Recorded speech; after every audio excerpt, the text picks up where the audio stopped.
Sir university में बहुत सारे जो पोस्ट हैं वैकेंट हैं और उन पोस्ट की फिलअप ना होने के कारण यूनिवर्सिटी को 12B सर्टिफिकेट नहीं मिला है। जी, मुझे लगता है कि आज ही शाम तक हम डिप्टी कोऑर्डिनेटर का अपॉइंटमेंट ऑर्डर निकाल देंगे। ईमेल के माध्यम से ही अपनी सारी रिक्वेस्ट भेजें और ये तय होगा कि हम 24 घंटे में ईमेल को डिस्पोज ऑफ कर देंगे। जो हायर एजुकेशन में रिक्रूटमेंट है उसमें आपका डोमिसाइल के बारे 100% रिजर्वेशन है। इसी के हिसाब से क्या पॉलिसी है सर रिजर्वेशन? टीचिंग के लिए यूजीसी की पॉलिसी मैं डॉक्यूमेंट पहले देख लूँ। अपनी यूजीसी की पॉलिसी तो नोन है उनके गजट के हिसाब से, जिसमें ये बना हुआ है कि टोटल रिजर्वेशन 50% होता है। सर कॉलेजेस में जो प्रोफेसर्स या असिस्टेंट प्रोफेसर्स काम कर रहे हैं उनका एडमिनिस्ट्रेशन कहाँ से हो रहे हैं, यूनिवर्सिटी या हायर एजुकेशन?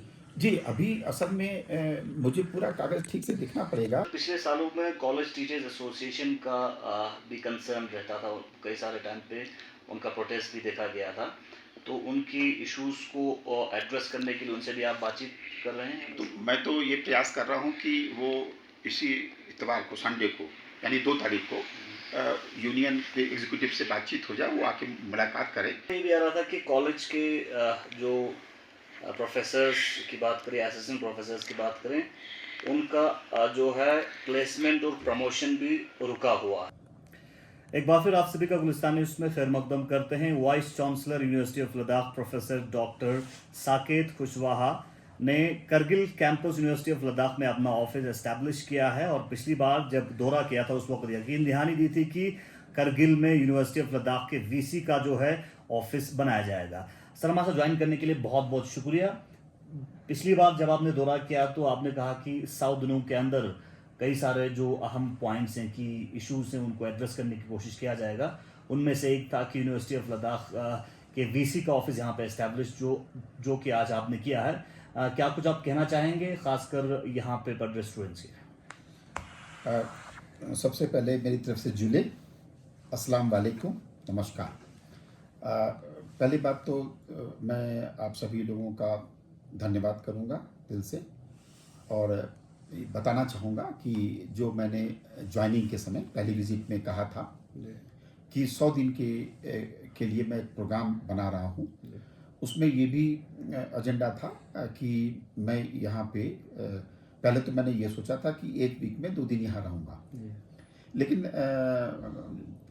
मुझे लगता है कि जब इंचार्ज सीसी साहब से मेरी मुलाकात हुई उस मीटिंग में, तो उनका सलाह मुझे बहुत अच्छा लगा। मैं डेमोक्रेटिक वे में चीज़ों को लेता हूँ, तो मुझे ऐसा लगा कि ये बेहतर होगा कि मैं महीने में पूरा का पूरा वीक यहाँ दूँ, उससे कंटिन्यूटी भी रहेगी और जो यात्रा में धन खर्च होता है पेट्रोल वगैरह पे वो भी बचेगा।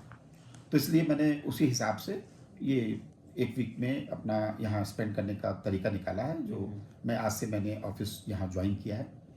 मैं यहाँ 5 तारीख तक ज़रूर रहूँगा और इन दिनों में मैं बच्चों से इंटरेक्ट करूँगा, टीचर से करूँगा, मैं सारे कॉलेज का विजिट करूँगा। मेरे मन में जो एक सपना है 100 दिन का, उसमें ये है कि अभी हमारे जो एनईपी 2020 के तहत बच्चे 3rd ईयर में हैं, वो 4th ईयर नहीं कर सकते। वो उसके बारे में बहुत बैठ के संजीदा तरीके से किसी ने सोचा नहीं, क्योंकि कॉलेज में पढ़ने वाला अंडर ग्रेजुएट का बच्चा 4th ईयर तब तक नहीं कर सकता है जब तक उस कॉलेज में रिसर्च सेंटर घोषित ना हो। और रिसर्च सेंटर घोषित करने के लिए 2 कंडीशन है।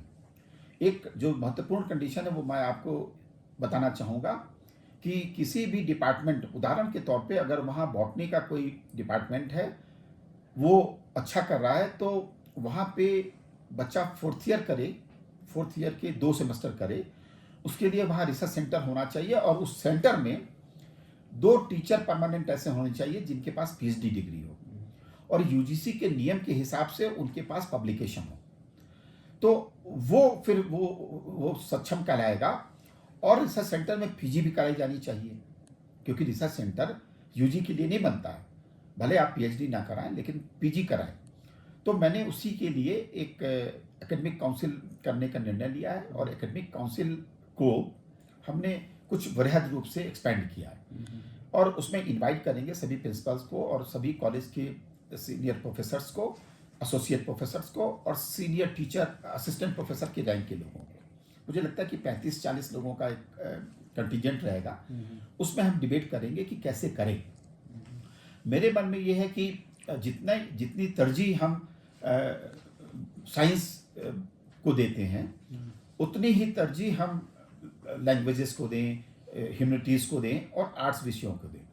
तो जहाँ पे लैब जैसे ये जो हमारी रिसर्च सेंटर हैं, जैसे उदाहरण के तौर पे हिस्ट्री के लिए बहुत बड़ा रिसर्च सेंटर नहीं चाहिए, तो हम प्रयास करेंगे कि सभी विषयों में रिसर्च सेंटर घोषित हों। जहाँ पे कॉलेज के पास कोई भी सुविधा नहीं है, उसके साथ हम हैंड होल्डिंग करेंगे। यानी कि हम ये जो करगिल कैंपस है करगिल के लिए, और जो हमारा ले कैंपस है तारू में, उसको हम एक मास्टर रिसर्च सेंटर बनाएंगे और उन सारे कॉलेजेस के उन कोर्सेज को वहाँ लिस्ट कर लेंगे। और बच्चे को ये रहेगा कि आप वीक में 4 दिन वहाँ पढ़ाई करो या 5 दिन, और 1 दिन हमारी लैब में आके काम होगा। तो उसके लिए अगर बस वगैरह की सुविधा भी देनी पड़े तो वो सब कुछ करेंगे, लेकिन करना पड़ेगा। एक तो ये मन बनाना है।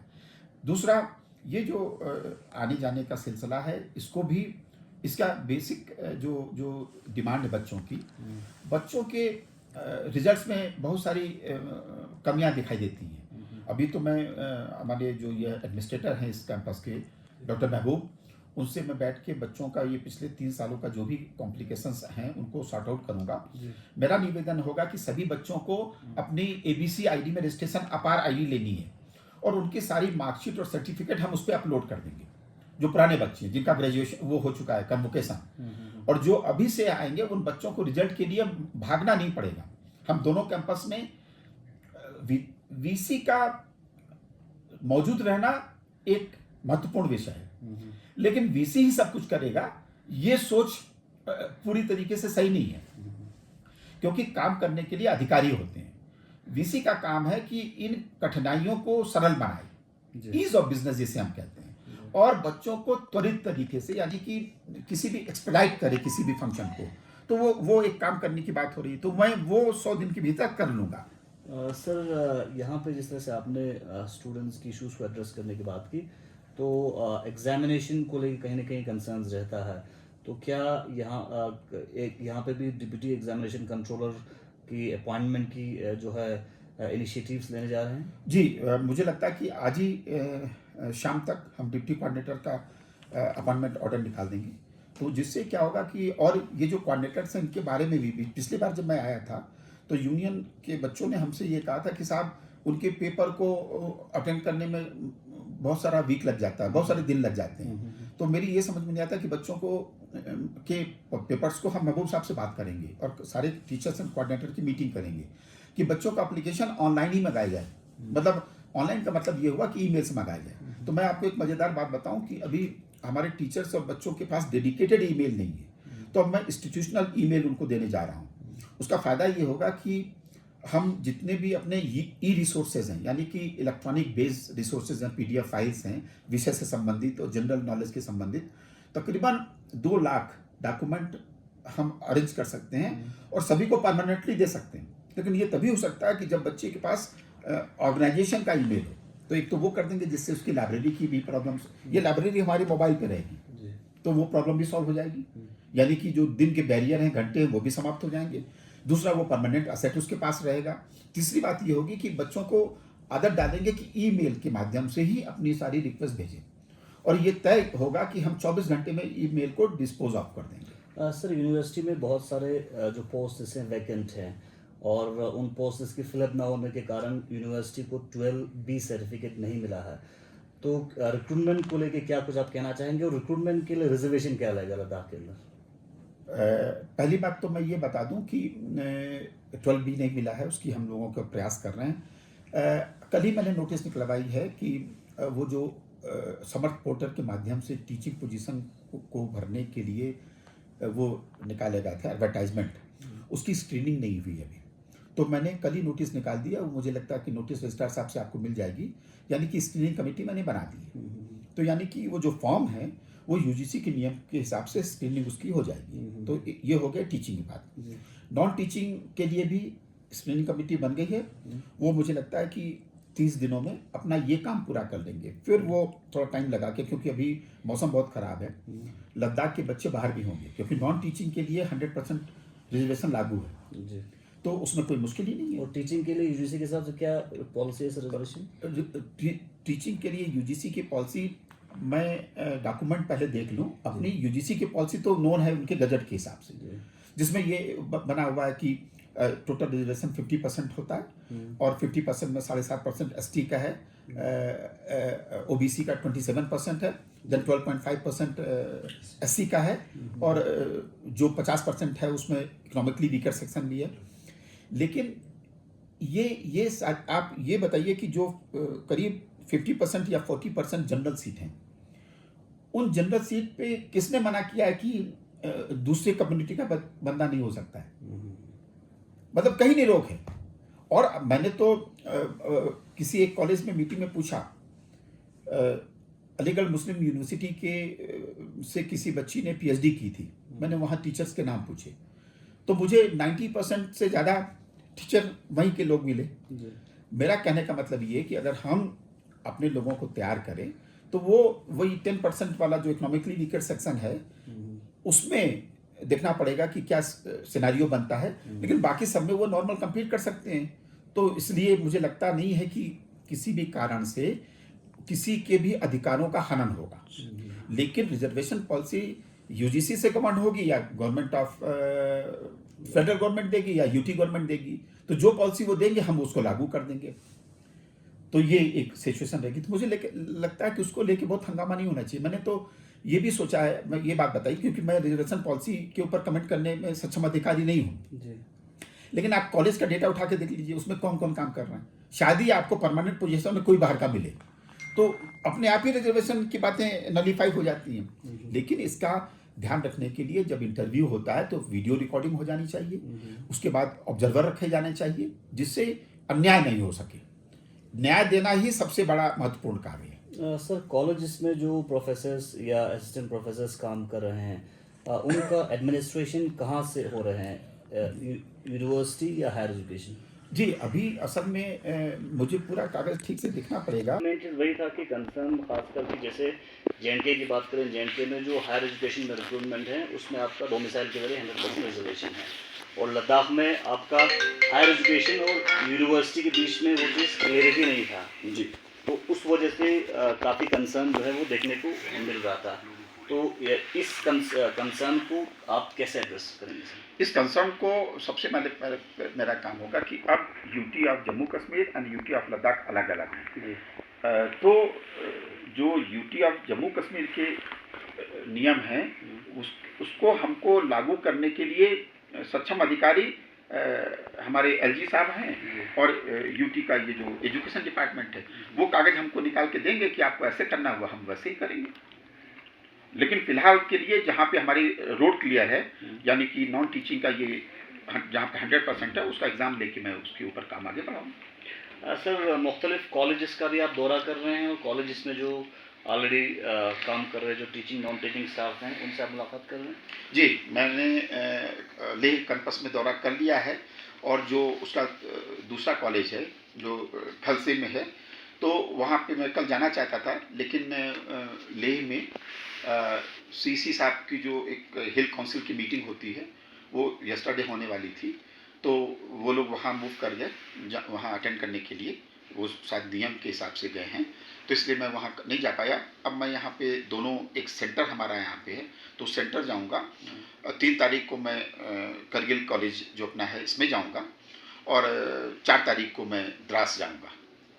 तो यहाँ के तीनों 2 कॉलेज और एक सेंटर हम विजिट कर लेंगे। सर पिछले सालों में कॉलेज टीचर्स एसोसिएशन का भी कंसर्न रहता था, कई सारे टाइम पे उनका प्रोटेस्ट भी देखा गया था, तो उनकी इश्यूज़ को एड्रेस करने के लिए उनसे भी आप बातचीत कर रहे हैं? तो मैं तो ये प्रयास कर रहा हूँ कि वो इसी इतवार को, संडे को, यानी 2 तारीख को यूनियन के एग्जीक्यूटिव से बातचीत हो जाए, वो आके मुलाकात करें, और जब हम कॉलेज जाएंगे तो सभी टीचर हैं वो अपनी बात वहाँ भी कर सकते हैं पब्लिक में। ये कोई छुप छुपा के करने वाली बात नहीं है। प्रॉब्लम्स को टेबल किया जाना चाहिए, उस पर ऊपर डायलॉग होना चाहिए, वो अपनी बात बताएंगे, हम उनकी बात सुनेंगे, क्योंकि हमारा काम सलूशन निकालना है। प्रॉब्लम्स को बार बार रिपीट करने से सलूशन नहीं निकलते हैं। प्रॉब्लम्स को सॉल्व करने के लिए किताब का होते हैं, एक्ट हैं, ऑर्डिनेंस हैं, रूल्स रेगुलेशंस, देन उसको हम साइड करेंगे, आपस में बातचीत करेंगे और फिर मिलकर निर्णय लगाएंगे, क्योंकि अगर 4 साल से अगर हम बहुत डेवलप नहीं कर सके तो उसके पीछे ये डिफरेंसेस ऑफ ओपिनियन है या कॉन्फ्लिक्ट है, तो दोनों को एक मोड़ पे लाके ख़त्म करना है और आगे बढ़ना है। सर, यूनिवर्सिटी ऑफ लद्दाख के एक्ट के हिसाब से यूनिवर्सिटी को चलाने की आपकी इस तरह की कोशिश रहेगा? पहली बात तो एक्ट जो है ही हमारे लिए धर्म ग्रंथ होता है। किसी भी ऑर्गेनाइजेशन के लिए जो एक्ट पारित होता है तो उसका इस्टेब्लिशमेंट और उसकी आइडेंटिटी एक्ट से जुड़ी होती है, लेकिन समय के साथ एक्ट में कुछ बदलाव लाए जाते हैं, तो इसलिए वो बदलाव को जो ज़रूरत हो, जैसे आपने देखा होगा कि एक ज़माने में हमारे एनुअल सिस्टम होता था, अभी सेमेस्टर सिस्टम है। आगे हो सकता है कि अभी आपने सुना होगा कि यूजीसी ने कहा है कि 3 साल के कोर्स को आप 2 साल में भी ख़त्म कर सकते हैं। तो कैसे करेंगे? यानी कि बच्चे को 9 से 10 या 10 से 5 बजे के बीच के बियॉन्ड भी पढ़ाई करने का मौका मिलेगा। यानी कि या तो ऑनलाइन करें या हमारे पास टीचर ज़्यादा हों कि भाई आपने 10 से 5 तक ये विषय पढ़ लिए, अब 5 से लेकर रात के 10 बजे तक ये विषय भी पढ़ लें, तो उसका भी एग्ज़ाम अलग से होगा। तो ये सब बदलाव जो आते हैं समय के साथ, इनको लागू करने के लिए हम प्रयास तो अमेंडमेंट करने की कोशिश आप लोग प्रयास करें। शायद इससे पहले भी एक प्रोसेस शुरू हुआ था अमेंडमेंट करने का, और एक जनरली लद्दाख के अंदर लोगों में कन्फ्यूजन ये रहता है सर कि यूनिवर्सिटी ऑफ लद्दाख जो है ये स्टेट यूनिवर्सिटी है या क्लस्टर यूनिवर्सिटी है, तो उस पर आप क्या कहना चाहेंगे? देखिए, क्लस्टर यूनिवर्सिटी का कॉन्सेप्ट ये है कि कॉलेजेस को अपने साथ मिला के क्लस्टर के रूप में, एक कटोरे के में जैसे होता है ना, तो उसको क्लस्टर यानी कि, और उसका पर्पस क्या है कि जब हमारे पास रिसोर्सेज की कमी है, वो तो जब जाहिर सी बात है कि किसी भी डेवलपिंग कंट्री में या अंडर डेवलप्ड कंट्री में डिमांड्स आर अनलिमिटेड एंड और wants are unlimited, resources are very limited. तो स्कार रिसोर्सेज को ऑप्टिमल यूज कैसे करें, उसके लिए क्लस्टर का कॉन्सेप्ट दिया था। उदाहरण के तौर पे एक बड़ी मशीन, अगर कोई 3 करोड़ की मशीन है, वो एक यूनिवर्सिटी कैंपस में आ गई, तो ये 3 करोड़ की यूनिवर्सिटी तो हर कैंपस में हम दे नहीं सकते। तो ये नियम है कि साहब जितने भी आसपास के एजुकेशन इंस्टीट्यूशन, बाकी यूनिवर्सिटी भी हैं, अगर एक किसी बड़ी यूनिवर्सिटी में कोई मशीन आ गई तो सारे लोग उसका इस्तेमाल करेंगे, लॉगबुक रहेगी, उसके खर्चे डिफाइन होंगे कि आपको एक सैंपल एनालिसिस करना है। तो ये क्लस्टर का कॉन्सेप्ट है। क्लस्टर का कोई फॉरेन एलियन डिफिनेशन नहीं है, क्लस्टर का कॉन्सेप्ट किताब के हिसाब से है। तो क्या नॉमेनक्लेचर चेंज हो सकता है क्लस्टर से स्टेट के नाम पे अमेंडमेंट के ऑप्शंस? अभी जो मैंने एक्ट देखा है, इसमें ये कहीं लद्दाख यूनिवर्सिटी ऑफ लद्दाख लिखा हुआ है, क्लस्टर यूनिवर्सिटी की डिफिनेशन उसमें कहाँ तक दी हुई है? तो ये हमको अभी को एक्ट को मैं पढ़ रहा हूँ पूरा, सारे कागज पढ़ लूँगा, तो उसके हिसाब से फिर आपको मैं जवाब दूंगा। और ये अब जैसे किसी ने कहा स्टेट यूनिवर्सिटी, आप जानते हैं कि ये यूटी है, फुल स्टेट का स्टेटहुड का दर्जा नहीं मिला, तो स्टेट यूनिवर्सिटी कैसे हो सकती है ना? तो ये विचारणीय प्रश्न है कि हम किस तरीके से ऑपरेट करना चाह रहे हैं। तो इसका स्वरूप स्टेट जैसा दिखता है, लेकिन स्टेट यूनिवर्सिटी में जो कॉन्स्टिट्यूएंट कॉलेज का डिफिनीशन दिया, उसके हिसाब से हमारे पास जो कॉलेजेस हैं वो अफिलिएटेड नेचर के हैं, उनका एस्टेब्लिशमेंट सिस्टम गवर्नमेंट यूटी के पास है, हमारे पास नहीं है। होना ये चाहिए था कि हम उसका एस्टेब्लिशमेंट देखेंगे, जो ग्रांट मिलनी है वो यूनिवर्सिटी को मिलेगी, यूनिवर्सिटी डिस्बर्स करेगी, फिर उसमें रिटायरमेंट एज की भी बात आएगी। तो ये सारी छोटी छोटी चीज़ें, इसको सॉल्व होना चाहिए। और मेरा ये प्रयास होगा कि साल भर में 100 दिन में तो हम इसको एक रूटीन में 1 साल के भीतर इसका जो नॉर्मल डिस्कोर्स है उसको हम तय करेंगे। सर, सुनने में ये भी आ रहा था कि कॉलेज के जो प्रोफेसर्स की बात करें, असिस्टेंट प्रोफेसर्स की बात करें, उनका जो है प्लेसमेंट और प्रमोशन भी रुका हुआ है, और एट पार अगर हम जेएनके में देखें तो उनका ऑलरेडी वो चीज़ें हो चुका है। तो अब देखिए, ये भी बड़ा विचारणीय प्रश्न है कि हम लड़ने में ही ज़्यादा टाइम गुजार दे रहे हैं और वेलफेयर की बात नहीं कर रहे हैं। किसी भी टीचर को वक्त से प्रमोशन अगर हम नहीं देंगे, हम का मतलब है यूनिवर्सिटी की जिम्मेदारी है तो यूनिवर्सिटी दे, यूटी गवर्नमेंट की जिम्मेदारी है तो यूटी गवर्नमेंट दे, लेकिन कैडर डिफाइन होना चाहिए। और कैडर का मतलब ये हो गया कि assistant professor, associate professor and professor. सरकार को ये डिसाइड करना है कि कॉलेज में क्या प्रोफेसरियल पोजीशन देंगे कि नहीं देंगे। अभी देखिए, एक विचारणीय प्रश्न ये भी है कि सैलरी वाइज इंक्रीमेंट देते देते जो असिस्टेंट प्रोफेसर, उसकी सैलरी भी प्रोफेसर के बराबर पहुंच गई है। तो अगर प्रोफेसर के बराबर सैलरी पहुंच गई है तो नियम को देखते हुए ये तय कर देना चाहिए कि साहब अगर आप कैरियर एडवांसमेंट स्कीम के तहत, यूजीसी की ये भी स्कीम है, एक तो डायरेक्ट रिक्रूटमेंट की स्कीम है, एक कैश की स्कीम है, तो क्या कैश में लोग फिट इन होते हैं, उसकी भी रिक्वायरमेंट है। जैसे कैश में भी अगर किसी असिस्टेंट प्रोफेसर को 12 के बाद 13A यानी एसोसिएट प्रोफेसर बनाना है तो इंटरव्यू होता है उसका, और इंटरव्यू के लिए क्वालिफाई करे इसके लिए उसको नंबर दिए जाते हैं, एपीआई स्कोर जिसको हम बोलते हैं, तो उसको अपना एपीआई स्कोर देखना पड़ेगा। मुश्किल ये हो रही है कि हम अपने ऊपर होमवर्क नहीं कर रहे हैं, हमने अपने एपीआई स्कोर को कैलकुलेट ही नहीं किया, हमें जो डिजायर्ड ट्रेनिंग ओरिएंटेशन कोर्स या रिफ्रेशर कोर्स होना था वो नहीं किया, पब्लिकेशन जो करने थे वो नहीं किया, मूक्स के लिए जो हमारे कोर्स तैयार करने थे वो नहीं किया, सेमिनार कॉन्फ्रेंसेस में हमने बुक्स चैप्टर नहीं लिखे। तो जब हम एक तो ये शुक्रगुजार होना चाहिए ऊपर वाले का कि हमें मौका मिला, हम एक अच्छे स्टेट जिसे कहते हैं या यूटी के हम इंडिजन हैं, तो हमें अपने प्रोग्रेस के लिए भी तो कुछ होमवर्क करना चाहिए, तो नियम से देख लेना चाहिए। मुझे तो अच्छा लगता है कि अगर किसी ने कहा, जैसे मेरे केस में अगर किसी ने मुझसे उम्मीद की कि मैं 2 पेपर लिखूंगा तो मैं 4 पेपर लिखूंगा। अभी आप सोचिए कि हम उम्मीद करते हैं ना, हम अभी अपने बच्चों से पूछते हैं कि फर्स्ट क्लास तो 60% में मिलता है ना, अब हम सब जानते हैं, फिर हम उम्मीद क्यों करते हैं कि 95% पाएगा, 60% में काम क्यों नहीं होता। ये कंपटीशन का जमाना है, मेरिट देखी जाती है।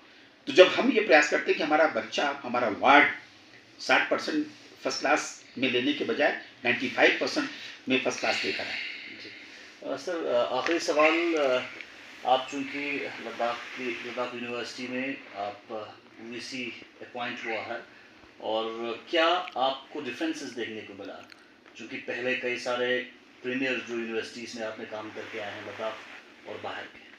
पहली बात तो आपने जो नॉमेनक्लेचर या शब्द यूज़ किए हैं, प्रीमियर, किसी भी इंस्टीट्यूशन को प्रीमियर बनने के लिए 3-4 चीज़ें ही चाहिए। पहले बात तो वहाँ के बाशिंदों का, कम्युनिटी का उस यूनिवर्सिटी में लगाव होना चाहिए और भरोसा होना चाहिए। दूसरा, वहाँ से पढ़े हुए विद्यार्थियों में अपने इंस्टीट्यूशन के लिए, अपने देश के लिए, अपने ज़िले के लिए, अपने गांव के लिए लगाव होना चाहिए और सीखने की तमन्ना होनी चाहिए। तीसरा, जो टीचर्स हैं उनको वहाँ पे अपने लोगों को देने के लिए, अगर हमें कुछ देना है तो कुछ से ज़्यादा देने का प्रयास करना चाहिए।